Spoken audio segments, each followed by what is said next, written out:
Intelligent academy search ही जी 2025-26 या शैक्षणिक वर्षात घेतली गेलेली परीक्षा होती. या परीक्षेतील आपले जे गुणवंत विद्यार्थी आहेत, इयत्ता 4थी पासून ते इयत्ता 7वी पर्यंतचे जे गुणवंत विद्यार्थी आहेत, त्यांच्या सत्काराचा हा छोटासा कार्यक्रम आपण या ठिकाणी आज अरेंज केलेला आहे. आणि या कार्यक्रमाचं म्हणजे पालक यांनी इथं उपस्थिती दर्शवल्यामुळं या कार्यक्रमाला खऱ्या अर्थानं कार्यक्रमाचा रंग आला.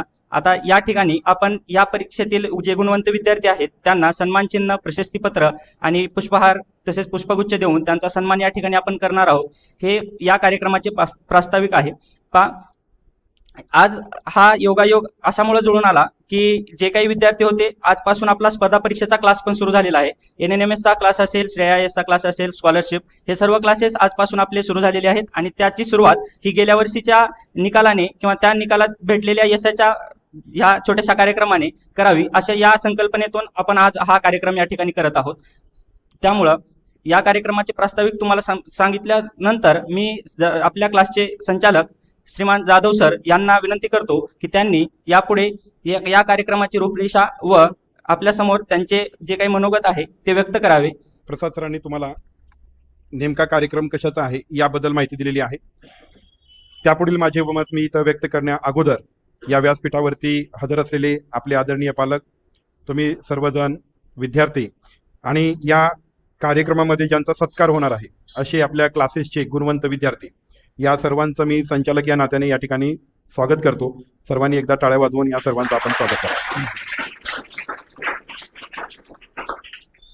तर विद्यार्थी मित्रांनो, 2013 पासून व्ही अकॅडमी प्रकाशनगर या ठिकाणी शैक्षणिक कार्य करत आहे. अकॅडमीचे हॉस्टेल यालाही सुरुवात केलेली आहे. अत्यंत चांगल्या पद्धतीचे विद्यार्थी आणि अत्यंत गुणवंत विद्यार्थी आम्हाला हॉस्टेलमध्ये सुद्धा राहण्यासाठी भेटलेले आहेत. तसेच क्लासचे विद्यार्थी सुद्धा गुणवंतच आहेत. या विद्यार्थ्यांना शिकवत असताना आम्हाला हुरूप येतो, कारण आपला क्लास पूर्वीपासून संख्येपेक्षा क्वालिटीला महत्त्व दिलेलं आहे. आणि आपण जो छोटासा सत्कार करणार आहोत त्या परीक्षेबद्दल मी तुम्हाला सांगतो. गेल्या वर्षी सर्व विद्यार्थी जे आहेत ते बहुतांश विद्यार्थी स्पर्धा परीक्षेला बसलेले होते, पण त्यापैकी काहीच विद्यार्थ्यांचा सत्कार आपण या ठिकाणी करत आहोत. आता लक्षात घ्या, स्पर्धा परीक्षा म्हणजे सर्व विषयांचा अभ्यास असतो. स्पर्धा परीक्षेला आपण का बसायचं?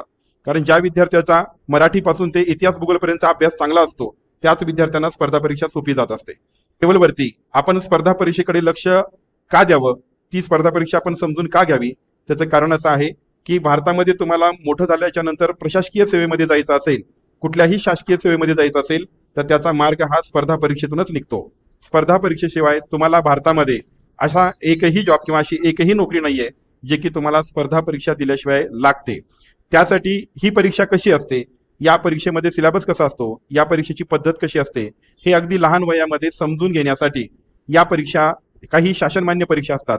तर आपले विद्यार्थी स्पर्धा परीक्षेसाठी बसले होते, पण काही जण नुकतेच ग्रामीण भागातून आले होते, त्यामुळे त्यांना ही स्पर्धा परीक्षा असते कशी किंवा त्याचा अभ्यास कसा करायचा याबद्दल तितकी माहिती नव्हती.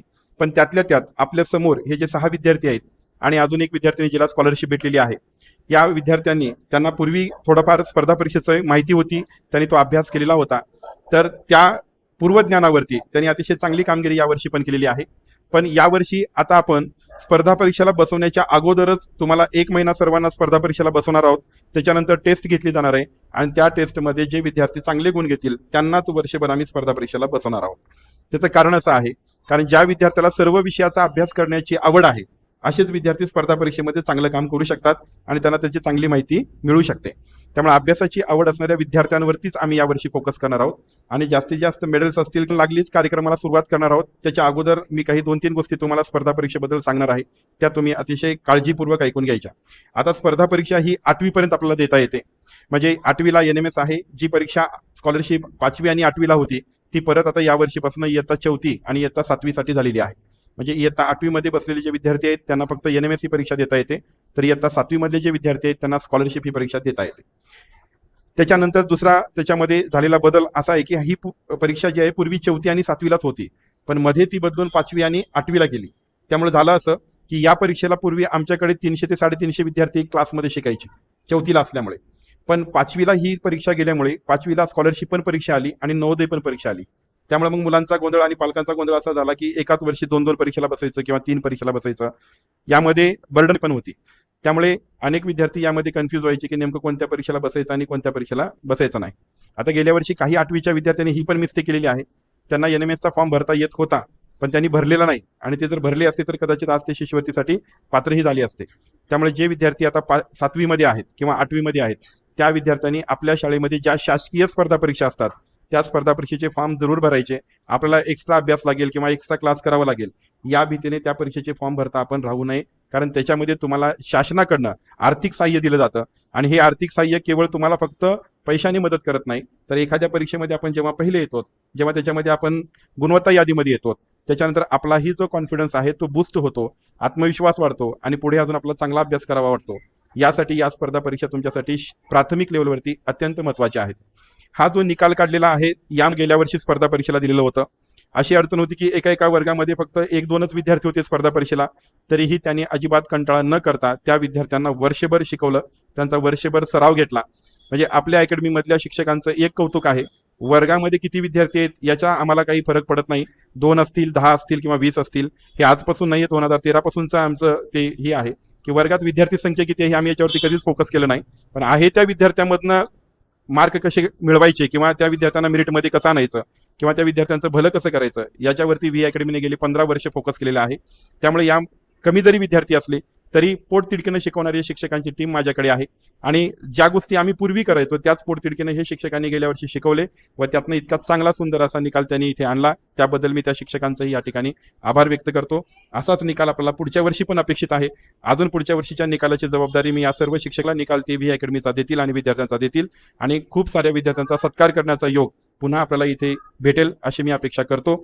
त्यानंतर या साईडला विद्या गायकवाड हिचे वडील आहेत, इकडे पण महिला पालक आहेत, आता मला ते नाव एकदम लक्षात येत नाहीये त्याच्यामध्ये. तर यांनाही माहिती होतं की आपल्या अकॅडमीमध्ये फक्त मोजकेच विद्यार्थी आहेत, तरीही या पालकांनी कधीही विद्यार्थी किती आहेत किंवा किती विद्यार्थ्यांना शिकवता आजपर्यंत जे आम्ही शिक्षण त्यांना देतो त्यातनं नक्कीच या बॅनरवरती तुमच्याही विद्यार्थ्यांची नावं नक्कीच असतील, कारण कमी विद्यार्थी संख्या असताना सुद्धा पालक जेव्हा विश्वास ठेवतात तेव्हाच असे निकाल येतात. आता तिथं आलेले निकाल असतील, इथं आलेले निकाल असतील, हे त्याच कंडिशनमध्ये आलेले आहेत जेव्हा आमच्याकडे वर्गामध्ये 30 ते 40 विद्यार्थी होते.